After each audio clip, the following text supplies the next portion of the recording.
Dhugaadha kunoo maanguddoota keenya irraa waan hedduu barannaa warra akkasitti kan fakkeenya guddaa nu ta'e baay'ee namatti tola.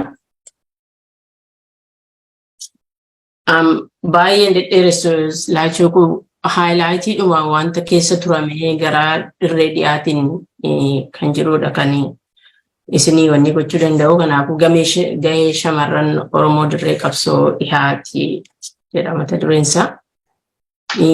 Saaqamuu fi hirmaannaa shamarranidha kan asirratti ilaallu. Haalli yeroo sanaa Oromoofis ta'ee waliigala hawaasaa sochiin ABO keessatti eegale ulfaataaf dukkanaa ture. Wanta daa'imummaa keenyarraa keessa turredha jechuudha.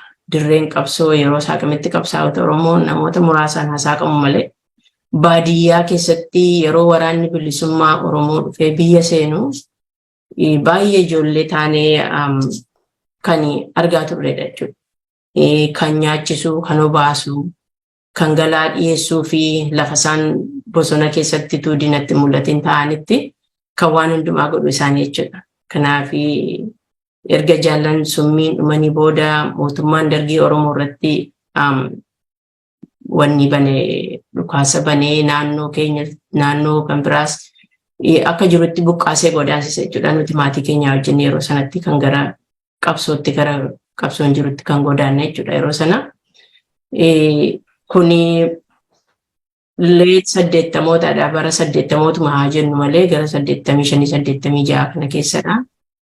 Garuu qabsoon adda bilisummaa Oromoo karaa sana kan jalqabe 80moota keessa waan ta'eef baay'ee kan nama gaddisiisuu fi baay'ee immoo kan nama jajjabeessudha haalli yeroo sana ture. Maaliif karaa guddaa baneera. Karaa tokkoon qabsaa'ota keenya jaalleewwan keenya dhabne diinni ijaa kana bahuuf uummata keenya irratti haleellaa gaddisee namni baay'een maatii isaa dhabeera, namni baay'een qe'ee isaa dhabeera, namni baay'een karaa irratti du'ee hafeera baay'eedha jechuudha wanti ta'e yeroo sana. Yeroo sanatti yeroo dhufnee kaambii waraana keenyaa geenyutti warri isin argitan kuni qabsaa'otadha. Warri kun ijoollee durbaa yeroo jalqabaatiif qabsootti makamuuf ta'anidha. As keessatti kan jiran kan lubbuun jiranis jiru. Fakkeenyaaf Jaalle Kuulanii Qalbeessaa wareegamteetti tarran jirtuun gidduu Jaaldamayee Tarrafaa wareegamteetti.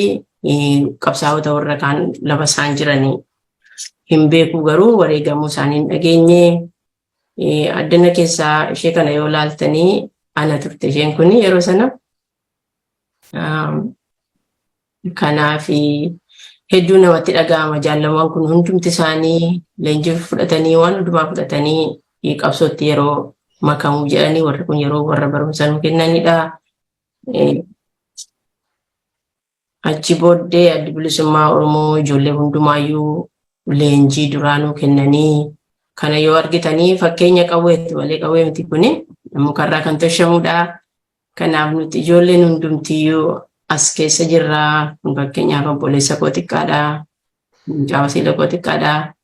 Warri kunis ijoollee naannoo keenyaatu hundi isaanii. Addi bilisummaa Oromoo akka kanattiin jechuudha kan inni ijoollee qabsootti karaa sana dhufan guddisaa ture jechuudha. Guddisi kun leenjisa kana booddee maal kana booddee gartuu hawwisootti makamnee ijoollee qeerransoo jedhamna waggaa sana kun hundumtiyyuu bu'aa qabsoote jechuudha. Afaan barannaa, aadaa barannaa waan hundumaa godhee addi bilisummaa Oromoo ijoollee akkatti guddisee qaree guddisaa turedha jechuudha. Kuni yeroo mooraa yeeyyuu kan qeerransoo ABO'n guddisuudha. Kuni asitti kan seenaan baratamu, kan qubeen baratamu, oduun durii kan nutti himamu, qabsoon bilisummaa eessatti akka jalqabee nuti immoo gara fuulduraatti Rippaabilik Oromiyaa ijaarreetti galuun akka nurra jiru yeroo nutti himamaa turedha jechuudha. Kun teenyee yeroo dhaggeeffannudha jechuudha. Ijoolleen kun hundumtuu guddatanii gariin qabsaa'otanii gariin wareegamanii gariin jiru ammayyuu kunis sanuma jechuudha. Ijoollee xiqqoo kana yoo ilaaltanii ammatti kan keessaa jiraniif kan keessaa hin jirre hedduu nama rakkisaa garuu gariin isaanii jiru. gurguddatanii qabsootti makamanii qooda gurguddaa warra kennaa jiranidha jechuudha. Kunis sanumadha akka kanatti yeroo ta'anii baratanidha.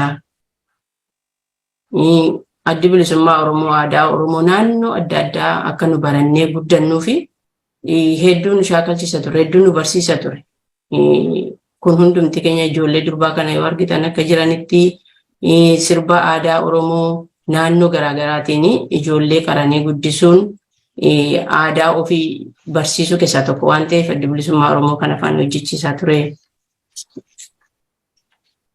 Akkuma sila isinitti mee haleellaa sana booddee uummanni keenya biyyarraa qe'ee isaaniirraa maatii isaaniirraa buqqaanii hin agartu daggala keessa taa'aa jiran kan hedduu namatti dhaga'ama.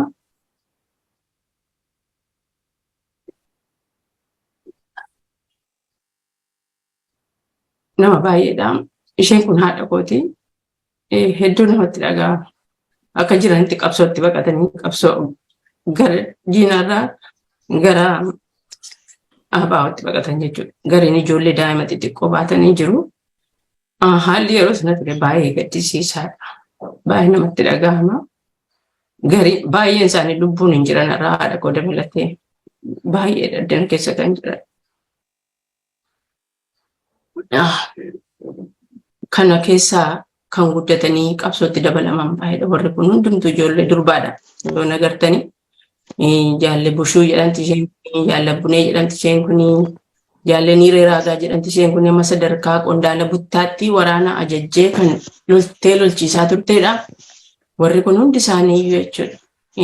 Garii isaanii lafa isaan jiran hin beeku, garuu hundi kun ijoollee durbaa guddatanii qabsootti dabalamanii qabsoo isaanii bu'aa buusanidha jechuudha. Warri kun Kumalee jedhamti, kun Jaalkuulanii Qalbeessaa jedhamti, wareegamtee. Ijoolleen kun warra saba biraadhaan naannoo nuti qubannee jirru keessa kan jiranii kun anadha. Yeroo deemnee isaaniin barsiifnu hamma baranne immoo deemnee isaanii yeroo barsiifnu jechuudha. Kuni yeroo walgahii jila qabsaa'otaa ture. Jaallan waliin dirqamatti bobba'uun yeroo sanaa naannoo eeguun ijoollee qeerransoo ijoollee jajjabee taanee guddachaa dhufneerra jechuudha. Amma akkam agartanii akkuma sila xiqqummaarraa agartanii akkas ta'aa dhufneerra jechuudha. Kan itti boonnuu fi kan dhaaba keenyattis boonnudha. Adda bilisummaa Oromoo dandeettii guddisuu, dandeettii barsiisuu akkuma sila aayyoon keenya jedhanii qaba. Dhugaadha nu qareeras nu guddiseeras. Kan adda bilisummaa Oromootti kan adda bilisummaa Oromoo qaare immoo kan boodatti hafee kan gadhee ta'e siin jiru jechuudha. Asitti kunoo qawween illee nu kennamee dudduubbee dhaabaa teenyee ofii keenya seegaa masheen kun arbii inni jedhamti saba biraadha. Saba Oromoo illee miti garuu nu wajjin hiriirtee qabsoo keenyarraa qooda fudhachuudhaaf nu wajjin hiriirtee qabsoo kana keessatti loltu wareegan. Kanaaf qabsoon keenya waan guddaa qaba jechuudha. Kunis yeroo dubbee jirrudha, yeroo naannoo hogganootaa jirruttidha, yeroo dirqama adda addaa fudhannee hojjennu jechuudha. Yeroo nyaata hojjetannu ilaala akka addunyaa kichiniin hin jiru, maaliin hin jiru, kanuma qabnaa, nyaati keenya sumadha yoo ilaaltani kun anadha yeroo inni itti wanni bukeessaa jirudha jechuudha. Bukeessaa jiru. Asii fuudhanii asitti godhanii asitti nyaachuun amma haala amma keessa jiraniin ulfaataadha. Ulfaataa ta'e isinitti mul'achuu danda'a. Yeroo sanatti garuu gammachuu guddaa qaba. Kana goonee nyaachuudhaaf waa tokko wanti nuti dhaga'amu jiru. Waan manaa bahee waan kaaniif waan beeknu. Akkuma sila isinitti mee kanarra islaadii kanarra danda'u kuni Jaalkuulanii Guddinaatii bara sana keessa dubartoota yeroo jalqabaatiif dhufanii dirree qabsoo keessatti waan baay'ee nu barsiisanii amma rifeensa keenya nuuruu waan hundumaa keessumattuu nu shamarranii fi waan baay'eedha kan isaan nu godhan. Waan baay'eedha kan isaan nu barsiisan. Xixiqqummaadhaan baane warra keenya biraatti dubartoonni gorsa sila haadhi namaa laattu, barumsa sila haadhi namaa laattu argannee hin baane. Garuu isaan kun seenaa keenya keessatti bakka guddaa qabu waan baay'ee nu barsiisanii fayyaa ta'ee, haayijiinii ta'ee waan meeqa. Kanaafi kana baatu ture isheen kun harmee yookaan Maartaa Qalbeessaa jedhamti. Isheen kun immoo ayyaanidha. Asitti shamarran keenya yeroo qabsoo keessa jirrutti ofirratti hirkannoodha wanti jiru hundumtu ofirratti hirkannoo hin jiraatama. Shaanii hin qabnu kaddinaachi deemanii biizinesi firoo bitatanii deebi'uun hin jiru. Kanaafuu warri kuni gammannee jiraa jedhamti isheen kuni Xaayibaa Qalbeessaa jedhamti qabsaa'otadha. Lamaan isaanii wareegamanii dhiisanii hin beeknu kun dirree leenjisaatti jechuudha. Yeroo leenjifamaa jiranii gundoo hodhannaa waan itti dhimma baanu hundumaa godhannaan agartu bishaan jeerkaanii ishee xixiqqoo kanatti godhannee teenyee dhugamaa. Kanaaf wareegama guddootti itti ba'ee qabsoo kana fidanii asiin ga'uudhaaf. Kuni naannoo Duwwaa 8 kan jedhamu naannoo hogganoonni keenya jiranidha. Yeroo sanatti ijoollee xixiqqoon umuriin keenya waraanaaf hin geenye naannoo sanatti wanta baay'ee barannee waan dandeettii keenyaatiin qabsoo irraa qooda fudhachaa turre. Kanaaf adda bilisummaa Oromoo namni hundumtuu akka dandeettii isaatiitti qabsoo isaatiif bu'aa akka buusuuf qopheessaa bilcheessa yeroo hundumaa. Kuni Maartaa Qalbeessaa kan harmee jedhamti. Kun immoo na dhagaa. Asitti kun yeroo qubee afaan Oromoo barreessu yeroo qubee afaan Oromoo waan barumsaa kana dhufu tokkummaa barattoota Oromoo Awurooppaa warra akka Jaal Asteer Gammadaa fa'aa Jaal Arfaasee fa'aa isaaniin yaadadha maaliifi quluu bareedaa kuuloo fi faayyoo Oromtittii wanni adda addaa baasanii afaan Oromootiin barreessanii nu ergaa turan.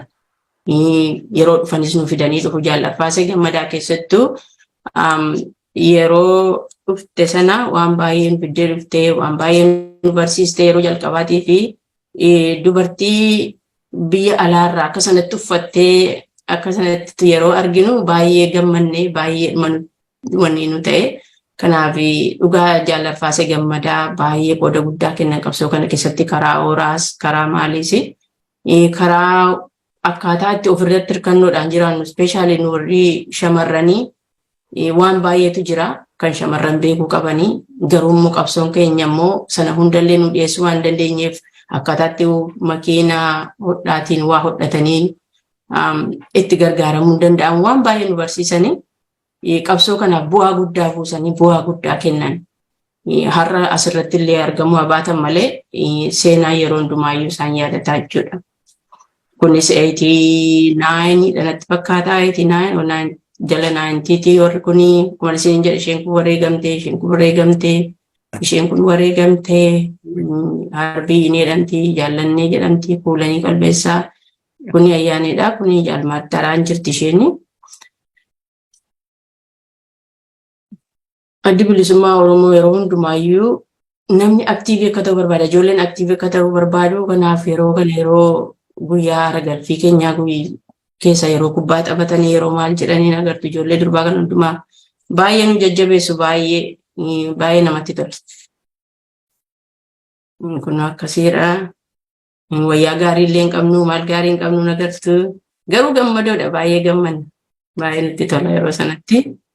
Asitti kun immoo erga 90 booddee erga sagalee bilisummaa Oromootti dhufee dabalameedha. Jaakulanii yeroo rifeensa naa gabaabsitu jechuudha. Yeroo sagalee bilisummaa Oromoof miidiyaa irratti hojjennudha. Kun immoo sagalee bilisummaa Oromoo yeroo dabarsaa turredha. Kun Jaal Maaramaadha. Kanaanadha. Warri kun Jaal Xahaadha. Jaal Galaasaadha. Kanaadha. Kanaaf gaggabaabseen utuu haasa'uu dandeenyetti dheeressinee irratti ibsa kennuu hin dandeenya. Ammaaf garuu kanuma isin haayilaayitiidhuma waan keessa dabarreeti. Waan salphaa miti wanti keessa darbame. Wanta garii immoo wanta baay'ee nama suukanneessu madootu jira, maaliitu jira, kan wallaanaa turre jira, kan niqaa turreetu jira. Waan baay'eetu jira. Kan nuti keessa dabarre jechuudha. Dirree qabsoo keessatti yeroo dubbee turretti sagalee bilisummaa, sagalee bosonaa dabarsaa turre waan baay'eedha wanti afaan Oromoo kana sadarkaa tokkoffaa amma sadarkaa sadaffaatti herregi afaan sadarkaa tokkoffama sadarkaa arffaatti kan inni barreeffame kan inni hojjete ijoollee adda bilisummaa Oromoo taayipiraayitarii barsiisee waan hundumaa barsiise. Kanaaf ijoolleen gara qabsootti yeroo dhufanii wanta umurii isaanii miti qabsootti makamuuni maal godhuu maal bu'aa buusuu jedhama ture. Garuu ijoolleen baay'ee bu'aa buusuu har'allee kan dhaamsan isinii kennuu harmootiin abbootiin keessa jirtanii ijoollee keessanii waan saba keessaniitiin qaraa guddisaa hedduu galatoomaa waan dhaggeeffatanii fi yeroon emotionaalii ta'eef immoo dhiifama naa godhaa. Hedduu galatoomaa fixeera jaalladhu hedduu galatoomaa.